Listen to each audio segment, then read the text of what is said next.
Quem puder curtir, compartilhar, para que a gente possa levar esses conhecimentos ao maior número de pessoas, eu agradeço. Vamos lá, então.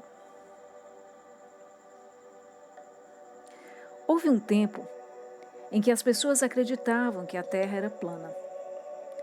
Portanto, elas pensavam viver em um mundo plano e tinham medo de navegar muito longe, indo de um lado a outro do oceano, pois havia o perigo de cair pela borda do mundo. Para aquelas pessoas, há somente 400 anos, o mundo era plano. Hoje, graças ao conhecimento, o mundo é acessível em todas as direções. As pessoas no passado, como as do presente, dirigiam suas vidas segundo as leis dos antepassados, o poder dos ancestrais e outras histórias. Acreditaram nelas de maneira tão intensa que as limitações impostas por aquelas crenças restringiam suas ações e atividades. A dança, por exemplo, era considerada imoral e perversa por certas seitas cristãs. Portanto, esse prazer foi erroneamente negado a muita gente que podia ter vivenciado grande alegria e liberado muita tensão ao dançar. Com a religião se passa o mesmo. As crenças são a própria substância da religião. Elas estão baseadas em acontecimentos antiquíssimos, que não são mais do que lendas. As crenças podem ter sido relevantes para a mentalidade geral daqueles tempos. Mas há muito se tornaram irrelevantes em um mundo de contínuas mudanças. Ainda assim, elas são estritamente observadas e se converteram em objeto de culto, festividades, celebrações, choro. E mais destrutivamente, se tornaram a razão pela qual os homens se matam entre si e causam terríveis desgraças a mulheres e crianças. Certas religiões afirmam que Deus está em toda parte e em todas as coisas, mas também afirmam de maneira dogmática que ninguém conhece a mente de Deus ou as razões pelas quais o povo se mata entre si. Pode ser que isso esteja nos planos de Deus, dizem. Com atitudes mentais compostas de tal conjunto de crenças e lógicas, onde a humanidade pode, no tempo atual, encontrar alguma certeza de beleza, alegria, saúde, bem-estar e amor? As crenças religiosas nos apresentam um Deus cuja vontade pode trazer vida e cura ou morte e destruição. Com tais crenças, a única certeza é a incerteza. Com essas crenças, qualquer doença ou anormalidade pode ser justificada como sendo a vontade de Deus. Porém, são as suas crenças que controlam todas as expectativas do que a vida pode trazer para você no futuro. É preferível o agnosticismo saudável, que é um tipo de atitude mental que aceita, que desconhece a natureza de Deus ou a existência de algum Deus, mas que está aberta à convicção trazida pela iluminação, do que as crenças fanáticas de meias verdades ou inverdades. Como é cega a raça humana em geral. As pessoas são como topeiras, vivendo em túneis, convencidas de que são capazes de avaliar toda a sua existência usando os seus sentidos, do ouvir e cheirar, sua limitada visão e tato. Assim você pode descer na escalada das formas de vida e constatar que milhares de espécies vivem vidas inteiramente definidas e delimitadas pelos seus sentidos. O que elas podem perceber como real constitui a sua realidade pessoal, seu mundo particular. Cada camada da existência experimentada pelas diversas espécies de seres vivos é diferente de qualquer outra dentro da dimensão terrena. Isso inclui a mente humana, que está literalmente possuída pelas doutrinas e dogmas religiosos e aprisionada em teorias científicas e fórmulas matemáticas. As doutrinas religiosas foram concebidas pelo raciocínio humano em um esforço para explicar os ensinamentos dos mestres espirituais, cujas mentes se moveram além da esfera humana do intelecto, adentrando as esferas celestiais da percepção inspirada na realidade universal. Os conceitos científicos também são produtos dos sentidos humanos, racionalizando e dando nomes aos fenômenos examinados pela visão humana durante a experimentação. Portanto, quando o raciocínio humano é capaz de deixar de lado tais crenças limitadas e elevar-se para entrar em contato com a realidade, que se acha além do raciocínio, da lógica e da mais alta racionalização humana, que se denomina conhecimento, a mente entra nas esferas superiores da consciência da vida. Ela está tomada pela verdade universal, a qual está literalmente além do que a mente humana normal pode perceber, aceitar ou compreender. A mente humana não pode compreender nenhuma experiência que esteja além dos parâmetros eletromagnéticos da existência terrena e do funcionamento do cérebro, até que a iluminação da consciência divina entre na totalidade do sistema humano de mente, emoções e subconsciência. Momento esse em que a unidade e harmonia subjacentes são reveladas.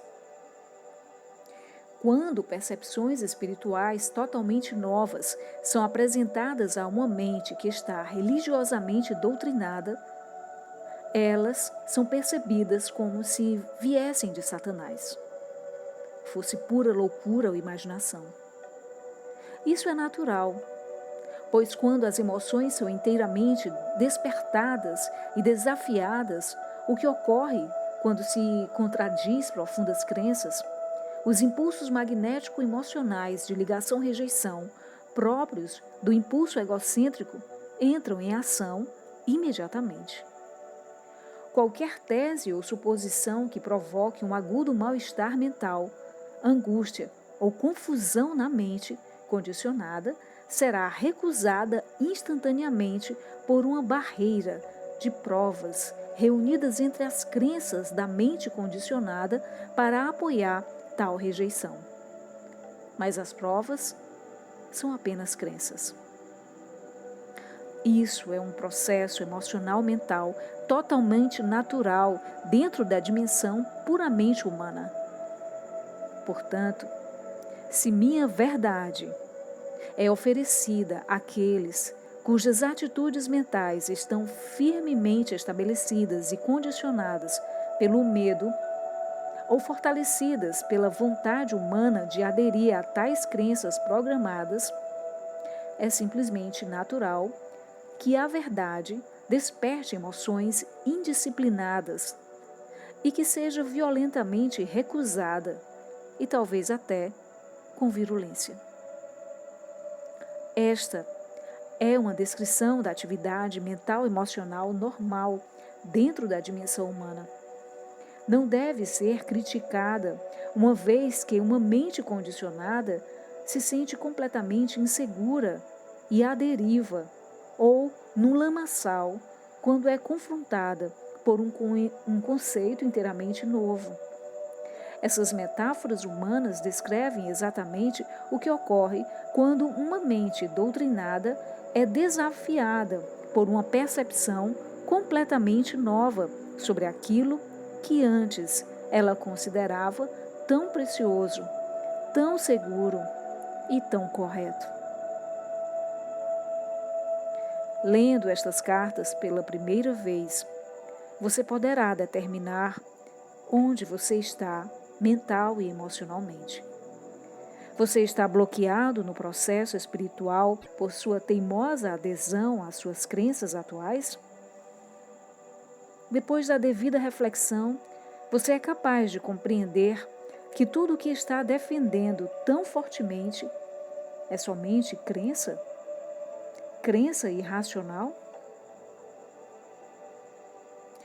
É absolutamente vital para o seu desenvolvimento espiritual que você, enfim, compreenda plenamente os princípios de sua mente humana e do funcionamento emocional. Você pensa que sabe, mas não compreende completamente. Você apenas poderá compreender afastando-se disso completamente, transcendendo, se movendo até as dimensões de percepção e de experiência mais elevadas, entrando na verdade em si mesmo. Somente então começará a perceber que você e todas as outras pessoas do mundo têm vivido e orientado suas vidas quase que inteiramente pelas crenças humanas, não pela verdade. Muitas pessoas acreditam de todo o coração que ao rezarem pedindo para receber tal coisa, viver tal experiência ou receber a boa orientação para certa situação, elas verdadeiramente receberão o objeto, a experiência ou a orientação que melhorará seu bem-estar. Elas acreditam que quando receberem a resposta à sua oração, se a receberem, se alegrarão sinceramente e seguirão imediatamente o conselho, independente de quais sejam as condições presentes, porque, vindo do divino, só pode ser a resposta correta que conduz à felicidade. No entanto, quando se deparam com o tão desejado objeto, experiência ou orientação, os que recebem a graça divina às vezes ficam tão perturbados e desorientados que são incapazes de aceitar a intromissão da consciência divina, exatamente como tinham pedido, e não sabem o que fazer diante disso. Se a mente fica tão comprometida quando recebe o que pediu, quando vem de uma forma inesperada, onde está a verdadeira fé e crença que a pessoa estava tão certa de possuir em abundância? Você não vê que a crença e não a verdade, que tem orquestrado todo o movimento na resposta à oração, são, é claro, da intervenção da consciência divina? Essa intervenção é a única realidade em todo o procedimento. O resto é crença e esperança. Uma ginástica mental que utiliza as experiências passadas para medir o presente. Sua única verdade é a consciência divina que conduz unicamente para o crescimento e perfeição. Se você confia plenamente que ela irá fazê-lo. Faça uma pausa aqui para ler e reler os parágrafos anteriores, pois o que se passa em sua consciência é a base de suas experiências e de sua vida.